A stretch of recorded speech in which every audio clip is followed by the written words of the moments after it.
आज हम लोग पढ़ेंगे साउंड से रिलेटेड कुछ टर्म, जैसे एम्पलीट्यूड क्या होता है, वेवलेंथ क्या होता है, आपका देखिए तो टाइम पीरियड क्या होता है, फ्रीक्वेंसी क्या होता है। तो ये सारा कुछ आज के क्लासेस में हम लोग जानने वाले हैं, सीखने वाले हैं। और आज का क्लास बहुत ही इंटरेस्टिंग होने वाला है, तो आप ध्यान से केयरफुल होकर के आज के क्लासेस को रेगुलर देखते रहें। और मैं राखी और आप देख रहे हैं वेदांता क्लासेस। तो चलिए कॉन्सेंट्रेट होकर अपने टॉपिक की ओर क्या करते हैं, मूव करते हैं।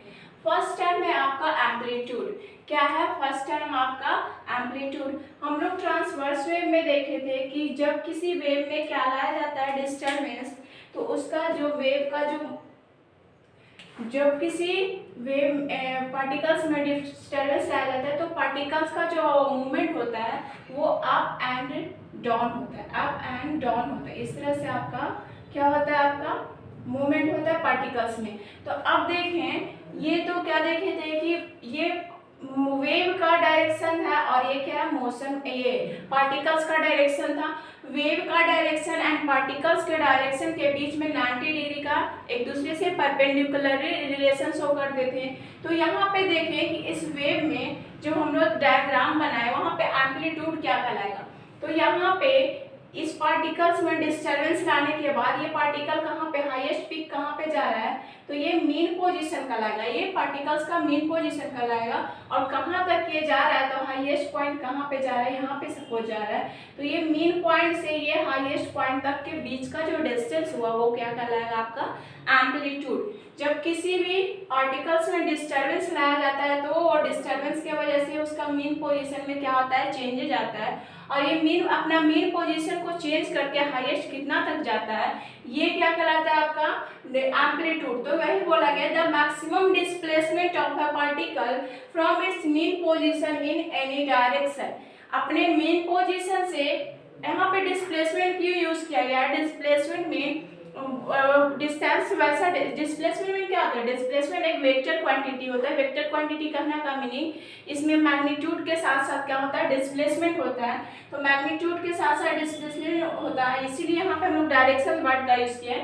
मीन इसका एक डायरेक्शन लिखिए, टॉप टू बॉटम जाएगा या तो बॉटम टू टॉप गया है। यहाँ पे मीन पोजीशन क्या है पार्टिकल्स का, ये है मीन बॉटम टू टॉप गया। यहाँ पे देखिए नीचे की ओर भी जा सकता है, नीचे की ओर कितना जा रहा है, तो ये टॉप टू ये बॉटम टू टॉप आ रहा है, ठीक है। तो इस तरह से आप देखेंगे कि मैक्सिमम डिस्प्लेसमेंट किसी भी पार्टिकल्स में उसके मीन पोजीशन से कितना हो रहा है वो उसका क्या कहलाएगा, एम्पलीट्यूड। देखें तो next frequency.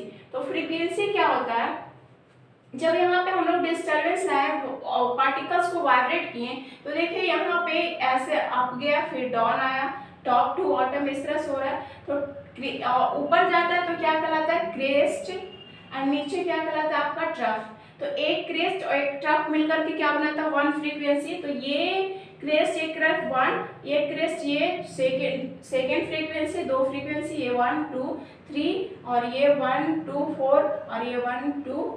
Crest mean crest trough, एक क्रेस्ट और एक ट्रफ मिलकर के क्या बनाएगा, फ्रीक्वेंसी। तो एक क्रेस्ट एक ट्रफ 1 फ्रीक्वेंसी, यहाँ से 1 और crest trough 2, crest trough 3, crest trough 4 और क्रेस्ट ट्रफ 5। मीन वहाँ पे क्या बोल रहा है कि number of sound wave produce पर सेकेंड, एक सेकेंड में कितने साउंड वेव प्रोड्यूस किए जा रहे हैं। तो यहाँ पे कितने साउंड वेव प्रोड्यूस किए गए, एक साउंड वेव में कितने, एक क्रस्ट और एक ट्रफ शामिल है। तो यहाँ पे टोटल 5 साउंड वेव्स क्रिएट किए गए हैं। मीनिंग यहाँ पे ये हुआ कि यहाँ पे जो साउंड वेव क्रिएट किए गए हैं वहाँ पे फ्रीक्वेंसी आपका क्या है, तो 5 है। अच्छा यहाँ पे देखें तो फ्रीक्वेंसी को रिप्रेजेंट कैसे करते हैं। फ्रीक्वेंसी को हम लोग ये सिंबल यूज करते हैं रिप्रेजेंट करने के लिए, सिंगल या तो फिर स्मॉल एफ का यूज करते हैं। यहाँ पे जनरली हम लोग क्या देखेंगे, तो ये सिंबल फ्रीक्वेंसी को रिप्रेजेंट करने के लिए। और फ्रीक्वेंसी को किस चीज में मेजर करेंगे, तो हम लोग मेजर करने के लिए हम लोग क्या करते हैं, तो सेकेंड का इनवर्स या तो फिर बोल सकते हो हर्ट्ज। फ्रीक्वेंसी क्या होता है, सेकेंड इनवर्स या फिर हर्ट्ज होता है। फिर देखिए टाइम पीरियड, तो बोले तो time taken to complete one oscillation, one oscillation को कंप्लीट करने में वेव के द्वारा, पार्टिकल्स के द्वारा कितने क्या लिया जा रहा है, कितना टाइम लिया जा रहा है, वो उसका क्या कहलाएगा, आपका कहलाएगा आपका वो टाइम पीरियड। एक वेव को या फिर एक पार्टिकल को वन ऑस्किलेशन कंप्लीट करने में कितना टाइम लिया जा रहा है, वो आपका कहलाएगा टाइम पीरियड। नेक्स्ट टर्म क्या है, wavelength, the distance between two consecutive crest और ट्रफ। बोल रहा है वेवलेंथ क्या होता है, तो देखिए यहाँ पे क्रेस्ट ट्रफ इस तरह से हुआ। अगर हम दो रेगुलर कंसेक्यूटिव, कहने का मीनिंग क्या हुआ कि दो रेगुलर क्रेस्ट के बीच का जो डिस्टेंस होता है, मैं यहाँ पे शो कर दूँ, तो ये क्रेस्ट हो गया और ये क्रेस्ट हो गया, दोनों के बीच का जो डिस्टेंस हुआ वो क्या कहलाएगा, वेवलेंथ। और इसको हम लोग रिप्रेजेंट कैसे करते हैं, तो लैम्डा से। ये किसका सिंबल है, लैम्डा का। और इसका एसआई यूनिट की बात करें, मीन वेवलेंथ की एसआई यूनिट की बात करें तो वेवलेंथ का एसआई यूनिट क्या होता है, मीटर। और यहाँ पे देखिए amplitude and wavelength both are क्या है, दोनों डिस्टेंस है, बस डिफरेंट क्या है दोनों में, डिस्टेंस ये है, दोनों डिस्टेंस ये एम्पलीट्यूड एंड वेवलेंथ जो दोनों क्या है, डिस्टेंस है। लेकिन डिफरेंस क्या है कि जब मीन पोजीशन से किसी भी पार्टिकल के उसके मेन पोजीशन से उसके मैक्सिमम पॉइंट तक का डिस्टेंस को देखा जाए तो वो उसका कहलाता है एम्पलीट्यूड। और दो रेगुलर क्रेस्ट या तो फिर दो रेगुलर ट्रफ, जैसे यहाँ पे दो रेगुलर ट्रफ हो गया, इसके बीच का डिस्टेंस को मेजर करें तो ये क्या कहलाएगा आपका, वेवलेंथ। नेक्स्ट है वेलोसिटी ऑफ वेव। किसी भी वेव का वेलोसिटी क्या होता है, the speed with which sound travel, जिस स्पीड के साथ साउंड ट्रैवल करता है, क्या, जिस स्पीड के साथ साउंड ट्रैवल करेगा वो उसका क्या कहलाएगा, velocity. And velocity is also a vector quantity. जैसे हम लोग देखें क्या कि डिस्प्लेसमेंट क्या होता है, वेक्टर क्वांटिटी। वेक्टर क्वांटिटी कहने का मीनिंग क्या होता है, तो वैसा क्वांटिटी जिसमें क्या हो, मैग्नीट्यूड के साथ साथ क्या हो, डायरेक्शन हो। नेक्स्ट देखेंगे, अब देखिए ये तो इम्पोर्टेंट टर्म हम लोग देख लिए क्या क्या, amplitude, frequency, time period, wavelength and क्या, वेलोसिटी ऑफ वेव। नेक्स्ट देखते हैं क्या क्या कंडीशन रिक्वायर्ड है, क्या क्या कंडीशन नेसेसरी है साउंड को क्रिएट करने के लिए। तो फर्स्ट क्या हो गया, वाइब्रेटिंग बॉडी। हम स्टार्ट में हम लोग क्या देखे थे कि साउंड क्रिएट करने के लिए सबसे पहले क्या किया जाता है, किसी भी ऑब्जेक्ट में, पार्टिकल्स में क्या किया जाता है, उसको कोलाइड किया जाता है, उसमें डिस्टर्बेंस लाया जाता है और या फिर बोल सकते हो वाइब्रेट किया जाता है। जब उस पार्टिकल्स को हम लोग हीट करते हैं तो एयर का पार्टिकल्स और जो जिस पार्टिकल को हम लोग हीट करें उसमें क्या होता है, कॉलिजन होता है और कोलाइड होता है, तो वहाँ पे वाइब्रेट होता है, उनके पार्टिकल्स वाइब्रेट होकर के एक तरह का साउंड क्रिएट करते हैं। तो यहाँ पे फर्स्ट कंडीशन क्या हो गया, वाइब्रेटिंग बॉडी। उस बॉडी में क्या होना चाहिए, वाइब्रेट होनी चाहिए, जिससे हम लोग क्या करना चाह रहे हैं, साउंड क्रिएट करना चाह रहे हैं। नेक्स्ट देखिए मीडियम टू ट्रैवल, साउंड को ट्रैवल करने के लिए जैसे हम लोग देखें कि स्टार्ट में हम लोग देखे थे, एक क्या था, मैकेनिकल वेव और सेकंड क्या था, इलेक्ट्रोमैग्नेटिक वेव। मैकेनिकल वेव में क्या था कि आपको क्या जरूरी थी, तो मैकेनिकल वेव को ट्रैवल करने के लिए क्या आपको ये मीडियम की जरूरत थी, बट इलेक्ट्रोमैग्नेटिक वेव क्या था, तो मीडियम के साथ साथ वो वैक्यूम में भी ट्रैवल कर सकता है। मीडियम के साथ साथ कहने का मतलब वो मैटर का तीन स्टेट होते हैं, सॉलिड, लिक्विड और गैस, ये तीनों में ट्रैवल कर सकता है। और वैक्यूम कहने का मतलब वैसा प्लेस जहाँ पे एयर का क्या हो, एब्सेंस है। जैसे हम लोग लाइट की देखे थे तो लाइट क्या था, इलेक्ट्रोमैग्नेटिक वेव था, बिकॉज वो क्या कर सकता है, विदाउट मीडियम को भी ट्रैवल कर सकता है। और साउंड क्या है, मैकेनिकल वेव है, बिकॉज उसको ट्रैवल करने के लिए किस चीज़ की जरूरत पड़ती है, मीडियम की जरूरत पड़ती है। तो medium to travel, first condition हो गया कि बॉडी को वाइब्रेट करना है। सेकेंड कंडीशन हो गया कि जो साउंड है उसको ट्रैवल करने के लिए किस चीज़ की जरूरत पड़ती है, मीडियम की। और थर्ड क्या है, तो ये रिसीवर टू लिसन। अब साउंड क्रिएट हो रहा है, साउंड क्रिएट किया और उसको ट्रैवल करने के लिए उसको वे की पता चल गया, तो उसको रिसीव करने वाला भी तो कोई होना चाहिए। तो ये थर्ड कंडीशन क्या है, ए रिसीवर टू, जब साउंड क्रिएट हुआ तो उसको सुनेगा कोई, तो ये रिसीवर टू लिसन। क्या क्या कंडीशन देखे हम लोग, फर्स्ट हो गया बॉडी में वाइब्रेशन होना चाहिए, सेकेंड क्या हो गया आपका, मीडियम होना चाहिए ताकि साउंड क्या कर सके, ट्रैवल कर सके। और थर्ड की बात करें तो एक रिसीवर होना चाहिए जो साउंड क्रिएट हुआ है उसको सुन सके। देखिए जो वाइब्रेटिंग बॉडी होते हैं वो टू टाइप्स का होते हैं। एक तो जब बॉडी में वाइब्रेशन होता है, किसी पार्टिकल को वाइब्रेट किया जाता है, तो उसको हम लोग विजुअल कर सकते हैं, मीन देख सकते हैं। और क्या एक जो होता है उसको हम लोग देख नहीं सकते हैं। जैसे में बात करें कि जब आप लोग जब हम स्कूल में बेल को बजते हुए देखे होंगे, बेल बजती है तो जो इस तरह से हिट किया जाता है तो वो जो ये जो बेल होता है वो क्या होते रहता है, अपना पोजीशन को ऑसिलेट करते रहता है, टू एंड फ्रो मोशन होता है। तो वो उसको हम लोग क्या बोल रहे हैं, उस वेव को हम लोग देख पा रहे हैं। तो ये फॉर एग्जांपल रिंगिंग बेल हो गया। और फिर जब स्टेज करते हो एक रबर को इस तरह से पैकर करके दोनों तरफ एंड को कैच करके फिर उसको छोड़ते हो, फिर उसमें जब वाइब्रेट डिस्टर्बेंस लाते हैं उसको छोड़ते हैं तो फिर वो अपने पोजीशन में क्या होने लगता है, आता है। लेकिन उसमें जो वेव क्रिएट होता है हम लोग उसको विजिबल कर सकते हैं। तो वाइब्रेटिंग बॉडी टू टाइप्स के होते हैं, एक हो गया विजिबल और सेकेंड को क्या हो गया आपका इनविजिबल। विजुअल में देखें तो रिंगिंग बेल और क्या हो गया सेकेंड स्ट्रेचिंग रबर्स। नेक्स्ट देखें साउंड पासेस थ्रू मीडियम की बात की, सेकेंड कंडीशन क्या था, मीडियम जरूरत थी किस लिए, तो साउंड को ट्रैवल करने के लिए। तो सेकेंड में देखें तो sound passes through 3 states of matter. Sound जो है मैटर्स का 3 स्टेट से पास कर सकते हैं। मैटर का 3 स्टेट करने का मतलब मीनिंग क्या हो गया कि मैटर का 3 फेज होता है। फर्स्ट क्या होगा, सॉलिड, लिक्विड एंड गैसेस। तो देखिए अब ये सेकेंड में देखिए फिर क्या बोला है, speed of sound depends upon the density of speed. अब पूछा जाए ये तो कंडीशन रिक्वायर्ड हो गया, ये नेसेसरी हो गया कि ये सारे कंडीशन होना ही चाहिए। अब देखें तो स्पीड ऑफ साउंड का स्पीड किस पे डिपेंड करता है, तो साउंड का स्पीड डिपेंड करता है कि वो जो स्पीड है उसका डेंसिटी क्या है। डेंसिटी कहने का मतलब डेंसिटी को डी से इंडिकेट करते हैं मास बाई वॉल्यूम। उसका मास जिस बॉडी में ट्रैवल कर रहा है उसका मास क्या है और वॉल्यूम क्या होता है, जो वस्तु जितना अपने अराउंड में स्पेस ऑक्युपाई करता है वो उसका क्या कहलाता है, वॉल्यूम कहलाता है। तो यहाँ पे देखें तो साउंड किस पे डिपेंड करता है, डेंसिटी पे। डेंसिटी कहने का मतलब जिस वस्तु में आप, जिस पार्टिकल में आप क्या कर रहे हो, साउंड क्रिएट कर रहे हो, उसका मास कितना है और वॉल्यूम कितना। वॉल्यूम बढ़ेगा तो क्या उसका डेंसिटी कमेगा और मास बढ़ेगा तो उसका डेंसिटी क्या होगा, बढ़ेगा। सेकेंड में आगे देखें तो वाइब्रेशन प्रोड्यूस। वाइब्रेशन कहाँ पे प्रोड्यूस होता है, तो वो होता है vocal cord and the sound produce by the voice box larynx. सबसे पहले बोले कि साउंड क्रिएट करने के लिए क्या बॉडी को वाइब्रेट करना पड़ता है, तो साउंड जब हम लोग बोलते हैं तो वाइब्रेट होता है तब ना साउंड क्रिएट होता है। मैं बोल रही हूँ तो सबसे पहले हमारे किसी ऑर्गन में क्या हुआ, वाइब्रेशन हुआ होगा और वो किस ऑर्गन है जहाँ पे वाइब्रेशन हुआ, तो वो होता है वोकल कॉर्ड में। कहाँ पे होता है, वोकल कॉर्ड में। और जब वोकल कॉर्ड में आपका क्या होता है, वाइब्रेशन होता है, तो वहाँ फिर बाद में क्या होता है, वॉइस बॉक्स में। वहाँ वॉइस बॉक्स कहने का मीनिंग लैरिंग से साउंड क्रिएट होता है। अब देखते हैं हम लोग डिफरेंट साउंड फ्रीक्वेंसीज, कहाँ कहाँ पे साउंड का फ्रीक्वेंसी कितनी होती है। तब जब हम लोग ब्रीथ करते हैं, ब्रीथ करने का मतलब श्वसन करते हैं, तो वहाँ पे जो साउंड का फ्रीक्वेंसी होता है, फ्रीक्वेंसी कितना होता है, 10 डेसिमल होता है। कितना होता है, 10 डेसिमल। जो विस्परिंग, विस्परिंग करने का मतलब जब मक्खी वगैरह को भी भिनाना या बोल सकते हैं मधुमक्खी ये सब का, तो उस टाइम से जो भनभनाहट का जो आवाज होता है वहाँ पे जो साउंड का जो फ्रीक्वेंसी होता है वो होता है 20 डेसिबल।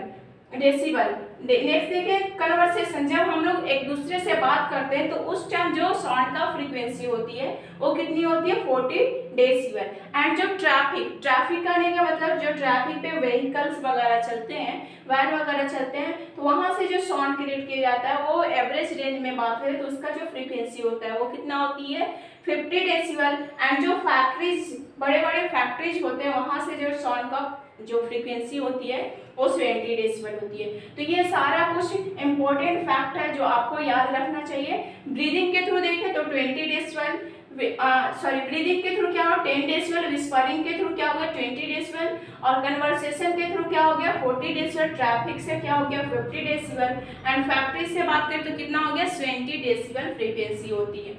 नेक्स्ट देखें तो 1 डेसिबल इक्वल होता कितना होता है, तो 1 डेसिबल इक्वल क्या होता है 1000 हर्ट्ज। कितना होता है 1000 हर्ट्ज। हर्ट्ज क्या है, तो फ्रीक्वेंसी का एसआई यूनिट है। और 1000 कहने का मीनिंग क्या हो सकता है, 1 किलो हर्ट्ज बोल सकते हैं। नेक्स्ट देखिए जो इम्पोर्टेंट फैक्ट जो अक्सर एग्जाम में आपसे पूछा जाता है कि मोर देन 150 डेसिबल, जब फ्रीक्वेंसी क्या हो जाता है, फ्रीक्वेंसी आपका साउंड का 150 डेसिबल से अधिक हो जाता है तो आप क्या करते हो, जब ऐसा साउंड हमेशा इतना लाउडनेस में रहोगे आप, तो आपका जो हियरिंग पावर है, सुनने की क्षमता है, वो क्या हो जाएगी, चली जाएगी, खो जाएगी। नेक्स्ट देखें तो आप ये सारा बहुत ही इम्पोर्टेंट फैक्ट है, फैक्चुअल दी हुई है, जो आपको क्या हमेशा साउंड का क्या क्या कैरेक्टर होता है, साउंड कितना लॉडनेस होगा, जो लॉडनेस है किस पे डिपेंड करता है, ये सारा कुछ अब हम लोग देखते हैं। तो सबसे पहले देखते हैं फर्स्ट कैरेक्टर क्या है साउंड का, लॉडनेस। लॉडनेस क्या होता है, तो the property of sound which show the sensation of sound, बोल रहा है कि ये साउंड का वो प्रॉपर्टी है जो क्या देता है हम लोग को, सेंसेशन पावर देता है, जो क्या शो करता है, सेंसेशन ऑफ साउंड। जैसे में देखिए, अब देखिए कि ये जो लॉडनेस है वो डिपेंड किस पे करता है, तो ये लॉडनेस हमारा डिपेंड करता है एम्पलीट्यूड पे। एम्पलीट्यूड क्या था, तो जब किसी पार्टिकल को वाइब्रेट किया जाता है तो वो मेन पोजीशन से कितना हाईएस्ट पोजीशन पे जाता है, तो वो डिस्टेंस क्या कहलाया था आपका। जैसे मैं देखूं तो यहाँ पे किसी बॉडी को वाइब्रेट करने पे इस तरह से जो ये मेन पोजीशन से कितना हाईएस्ट पॉइंट पे गया, तो ये क्या कहलाता है, एम्पलीट्यूड कहलाता है। मीन जब मैं बोल रही हूँ तो मेरा साउंड कितना दूर तक जा रहा है, क्या मैं जब बोल रही हूँ तो मेरा साउंड कितने दूर तक जा रहा है, तो वो क्या कहलाएगा आपका, मीन यहाँ पे एम्पलीट्यूड बोल सकते हैं क्या, कि यहाँ पे ये साउंड में सॉरी पार्टिकल्स में क्या किया जा रहा है, वाइब्रेट किया जा रहा है, तो वाइब्रेशन क्रिएट किया जा रहा है, तो ये हाईएस्ट कितना तक जा रहा है। मैं बोल सकते हैं जब मैं बोल रही हूँ तो मेरा साउंड कितने दूर डिस्टेंस तक जा रहा है, वो उसका क्या कहलाएगा, एम्पलीट्यूड। और ये इसी एम्पलीट्यूड पे क्या डिपेंड होता है, हमारा लॉडनेस डिपेंड होता है। जो एम्पलीट्यूड बढ़ता है तो लॉडनेस भी क्या होता है, बढ़ता है। जितना ज़्यादा एम्पलीट्यूड रहेगा आपका साउंड जो होगा उतना ही लॉडली रहेगा, ठीक है। तो ये क्या है, फिर से एक बार देखें तो ये साउंड का प्रॉपर्टी है जो हमें क्या देता है, सेंसेशन ऑफ क्या देता है, हियरिंग। जितना ज़्यादा ये साउंड लॉडनेस रहेगा वो जितना ज़्यादा हम लोग के पास क्या रहेगा, सेंसेशन पावर रहेगा, मतलब जल्दी हम लोग सुन पाएंगे। और ये डिपेंड किस पे करता है, तो एम्पलीट्यूड पे। एम्पलीट्यूड ज़्यादा रहेगा तो लॉडनेस भी क्या होगा आपका, ज़्यादा होगा। नेक्स्ट देखिए तो पिच। पिच क्या होता है, this is also the property of sound. ये भी क्या है, साउंड का एक प्रॉपर्टी है जो क्या शो करता है, श्रिलनेस और डीपनेस ऑफ साउंड। किसी का साउंड काफी सुरीला, मतलब बोल सकते हैं मेलोडियस होता है, किसी का जो मेल का जनरली बात करें वो साउंड क्या होता है, थोड़ा सा लॉडली होता है। तो ये पिच जो क्या शो करता है, तो श्रिलनेस को शो करता है। और ये डिपेंड किस पे करता है, तो फ्रीक्वेंसी पे। किस पे डिपेंड करता है, फ्रीक्वेंसी पे डिपेंड करता है। और फ्रीक्वेंसी को तो हम लोग ऑलरेडी जान चुके हैं कि 1 सेकेंड में कितने वेव क्रिएट किया जा रहा है, तो वो उसका क्या कहला रहा है, number of wave create in 1 second, तो वो क्या कहलाया आपका, फ्रीक्वेंसी। और ये पिच जो है वो क्या शो करता है, तो शो करता है deepness and shrillness of sound. जो ये डिपेंड किस पे करता है, तो फ्रीक्वेंसी पे करता है। और ये देखें तो फ्रीक्वेंसी, अगर किसी साउंड में फ्रीक्वेंसी बढ़ता है तो उसका श्रिलनेस भी बढ़ता है, क्या श्रिलनेस भी बढ़ता है। तो यहाँ पे क्वेश्चन किस तरह से आपसे किया जाएगा, तो पूछा जाएगा आपका डिफिनेशन एग्जाम्स वगैरह में, आपका जो कंपटीशन एग्जाम्स हो गए मीन सैनिक स्कूल में, जनरली ये सैनिक स्कूल को फोकस करके क्लासेस दी जा रही है आपको, तो आपसे ये नहीं पूछा जाएगा कि लॉडनेस क्या होता है उसको डिफाइन करें। जनरली आपसे पूछा जाएगा कि लॉडनेस डिपेंड किस पे करता है, और या तो फिर पूछा जा सकता है कि लॉडनेस अगर बोल दिए आप एम्पलीट्यूड पे, या तो फिर पूछा जा सकता है कि अगर किसी साउंड का लॉडनेस क्या करता है, इंक्रीज किया जाए,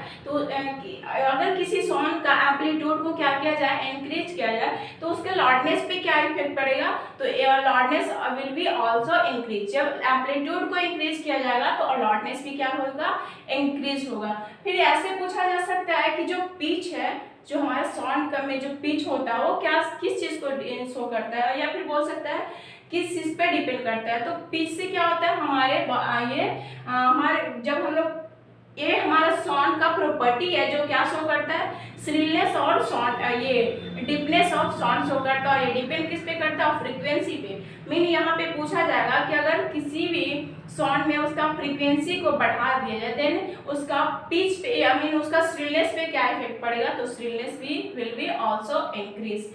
नेक्स्ट देखें तो क्वालिटी क्या होता है, तो quality is also property of sound. Quality जो भी है वो क्या है, साउंड का एक प्रॉपर्टी है जो क्या करता है, one can distinguish between the different sound of same loudness. बोले कि दो वैसे साउंड जिसका लॉडनेस क्या हो, सेम है, उसको डिस्टिंग्विश करना। डिस्टिंग्विश करना मतलब जैसे आप पे बहुत तरह का आवाज आ रहा है तो आपको बोलो ना कि ये क्या बोल रही है, कोयल बोल रही है। या तो फिर रोड पे चलते हो तो आपको बहुत सारे वैन्स चलते रहते हैं, गाड़ियाँ व्हीकल चलती रहती है, तो आप जैसे ही हॉर्न बजता आप क्या कर दोगे, ये ट्रक का है, ये बस का है, तो वहाँ पे तो ये क्वालिटी क्या शो करता है, तो साउंड का प्रॉपर्टी है जो शो करता है कि सेम लाउडनेस वाले जो साउंड है उसको किस प्रकार से डिस्टिंग किया जाए, ये क्वालिटी पे डिपेंड करता है। ठीक है, तो फिर से एक बार देखें तो this is the property of sound जो डिस्टिंग करता है, किस चीज को डिस्टिंग करता है, तो two different sounds of same, जब लाउडनेस सेम हो तो हम लोग किस बेस पे हम लोग उसको डिस्टिंग करेंगे, डिस्टिंग करने का मतलब उसको हम लोग किस प्रकार से डिफरेंशिएट करेंगे कि ये किस चीज का साउंड है और ये किस चीज का साउंड है। नेक्स्ट देखें इंटेंसिटी। इंटेंसिटी क्या है आपका, तो number of waves passing through 1 square metre area, 1 square metre area में कितना वेव्स क्रॉस कर रहा है, कितने टाइम की बात करें तो 1 सेकेंड में, क्या सपोज ये आपका कोई पार्टिकल्स है, इसका एरिया क्या है 1 स्क्वायर मीटर है, ये 1 स्क्वायर मीटर में और फिर टाइम क्या दिया गया है 1 सेकेंड में, 1 स्क्वायर मीटर एरिया में 1 सेकेंड में कितने वेव्स क्रॉस कर रहे हैं, वो उसका क्या कहलाएगा, ये इंटेंसिटी कहलाएगा। क्या बोली मैं तो 1 मीटर स्क्वायर एरिया में 1 सेकेंड में, क्या 1 मीटर स्क्वायर एरिया में 1 सेकेंड में कितने वेव्स क्रॉस कर रहे हैं, वो क्या कहलाएगा आपका इंटेंसिटी। और ये it depends upon square of amplitude, ये किस पे डिपेंड करता है, तो एरिया आपका जो एम्पलीट्यूड है उसके स्क्वायर पे डिपेंड करता है। मीनिंग ये कि इंटेंसिटी को पहले हम लोग समझे तो 1 metre square mean 1 unit area में कितने वेव्स क्रॉस कर रहे हैं 1 सेकेंड में, तो वो तो कह रहा है इंटेंसिटी। अब देखिए तो ये डिपेंड किस पे करता है, तो ये डिपेंड करता है स्क्वायर ऑफ एम्पलीट्यूड, मीन बोल सकते हैं जो आपका इंटेंसिटी होता है वो डायरेक्टली प्रोपोर्शनल होता है, क्या डायरेक्टली प्रोपोर्शनल होता है, किसका प्रोपोर्शनल होता है डायरेक्टली, तो स्क्वायर ऑफ एम्पलीट्यूड। जैसे यहाँ पे भी देखें तो एम्पलीट्यूड और लाउडनेस एक दूसरे के डायरेक्टली प्रोपोर्शनल थे, लेकिन स्क्वायर का प्रोपोर्शनल नहीं थे। डायरेक्टली प्रोपोर्शनल कहने का मीनिंग जब एक का वैल्यू को बढ़ाया जाए देन दूसरों का वैल्यू भी क्या होगा, बढ़ेगा, और एक का वैल्यू को घटाया जाए देन दूसरों का वैल्यू भी क्या होगा, घटेगा। जैसे यहाँ पे एम्पलीट्यूड का वैल्यू बढ़ाएंगे तो आपका लाउडनेस भी बढ़ेगा, एम्पलीट्यूड का वैल्यू घटेगा देन आपका लाउडनेस भी क्या होगा, कमेगा। यहाँ पे देखिए तो फ्रीक्वेंसी, यहाँ भी फ्रीक्वेंसी है, जो ये सिरिलनेस है वो डायरेक्टली प्रोपोर्शनल टू किसका, फ्रीक्वेंसी का। मीनिंग ये हुआ कि अगर फ्रीक्वेंसी साउंड में फ्रीक्वेंसी बढ़ता है तो श्रिलनेस भी बढ़ेगी, और अगर फ्रीक्वेंसी कमती है तो आपका श्रिलनेस भी कमेगी। यहाँ पे देखिए इंटेंसिटी क्या था, तो इंटेंसिटी की बात करें तो 1 बोल सकते हैं 1 यूनिट एरिया में या फिर 1 स्क्वायर मीटर में 1 सेकेंड में कितने वेव्स क्रॉस करे वो उसका क्या कहलाएगा, इंटेंसिटी। और ये डिपेंड किस पे करता है, तो एम्पलीट्यूड पे। ये डायरेक्टली प्रोपोर्शनल होता है किसका, तो स्क्वायर ऑफ एम्पलीट्यूड का डायरेक्टली प्रोपोर्शनल होता है। मीनिंग ये हुआ कि अगर क्या किया जाए कि यहाँ पे एम्पलीट्यूड को क्या किया जाए, बढ़ाया जाए, देन इंटेंसिटी भी बढ़ेगा। सपोज अभी एम्पलीट्यूड क्या था, 1 यूनिट था, अभी 1 यूनिट था, अगर इसको 2 यूनिट कर दिया जाए, दोगुना कर दिया जाए, तो दोगुना का स्क्वायर करने का मतलब क्या हो गया आपका, 2 दूना 4, इसका 4 टाइम्स हो गया। मीन यहाँ पे डबल टाइम से क्या होगा, आपका एम्पलीट्यूड इंक्रीज करेगा, डबल से आपका एम्पलीट्यूड क्या होगा, इंक्रीज करेगा। नेक्स्ट देखिए तो साउंड का देखें कि सेकेंड में कंडीशन देखे थे कि साउंड को ट्रैवल करने के लिए मीडियम की जरूरत पड़ती है, और ये मीडियम कौन होते हैं, तो मैटर का 3 state, solid, liquid and gas. अब देखिए सॉलिड, लिक्विड, गैस तो कंडीशन नेसेसरी है, मीडियम जरूरी है, लेकिन ये भी तो हो सकता है कि सारे मीडियम्स है, सारे में एक ही स्पीड से क्या साउंड ट्रैवल करता है, या तो फिर किसी में फास्ट ट्रैवल करता है, किसी में बहुत स्लोली ट्रैवल करता है। तो देखते हैं क्या कि साउंड जो है वो सॉलिड में क्या करता है, साउंड जो है सॉलिड में मैक्सिमम ट्रैवल करता है, मीन फास्टली बोल सकते हो, क्या फास्टली बोल सकते हो। नेक्स्ट देखिए तो साउंड जो है मिनिमम कहाँ पे ट्रैवल करता है, तो वो गैस में करता है। मैक्सिमम की बात करें तो वो सॉलिड में, मैक्सिमम कहने का मतलब फास्टली बोल सकते हो, मैक्सिमम कहने का मतलब क्या हो गया, फास्टली, तो सबसे ज्यादा फास्ट कहाँ पे ट्रैवल करता है, सॉलिड में, और सबसे स्लो कहाँ पे करता है, गैस में, और कहाँ पे रोज ट्रैवल कर ही नहीं सकता है, तो वो नहीं कर सकता है कहाँ पे, वैक्यूम में, क्योंकि वैक्यूम में कोई मीडियम प्रेजेंट नहीं होता।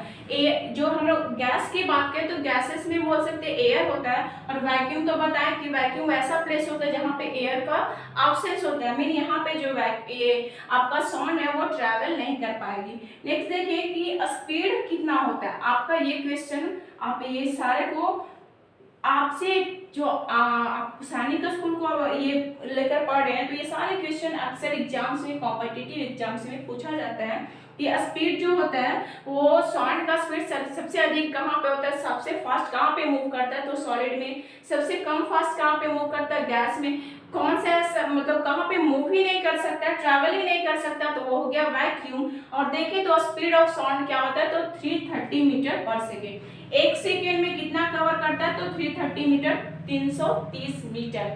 फिर देखें तो एक साथ में हम लोग ये भी देख लें कि स्पीड ऑफ लाइट क्या होता है, साउंड के मीन लाइट का स्पीड क्या होता है, तो 3 into 10 to the power 8 metre per second होता है, क्या 3 into 10 to the power 8 metre per second.